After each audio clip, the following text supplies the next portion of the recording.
Hello everyone, it's me JB from UniqueTutorials. Today in this video I will show you how to enable private browsing in the Safari web browser of an iPhone or iPad.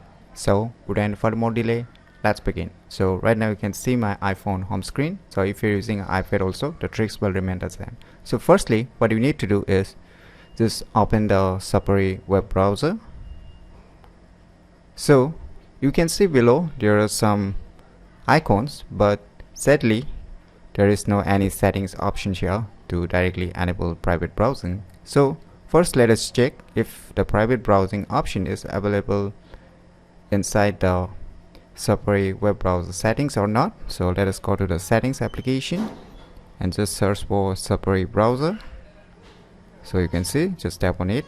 Now you will see the Safari web browser settings. So you can see tons of options. So if you keep on searching for the private browsing option, you won't see it even inside the Safari settings option. So if you click on this advanced also, there is no private browsing option. So how to enable private browsing in the Safari browser of an iPhone or iPad is that just open again the Safari web browser, and below on the right bottom you can see one double square box like icon, right?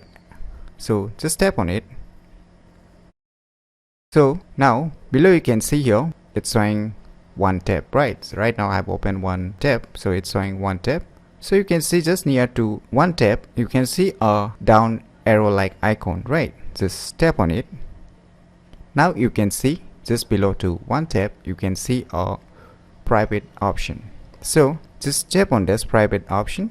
Now you can see here private browsing mode. So now the private browsing option is enabled in your Safari web browser of an iPhone or iPad.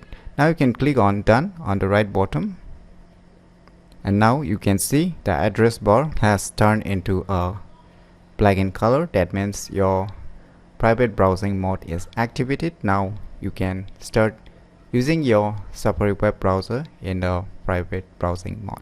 So this is the way how to enable private browsing in the Safari web browser of an iPhone or iPad very easily. So if you never known about how to enable private browsing in the Safari web browser of an iPhone or iPad, then you should definitely give it a try. So if you find this video tutorial useful, please click on the thumbs like button, and if you're new to our channel, click on the subscribe button, and lastly, thanks for watching.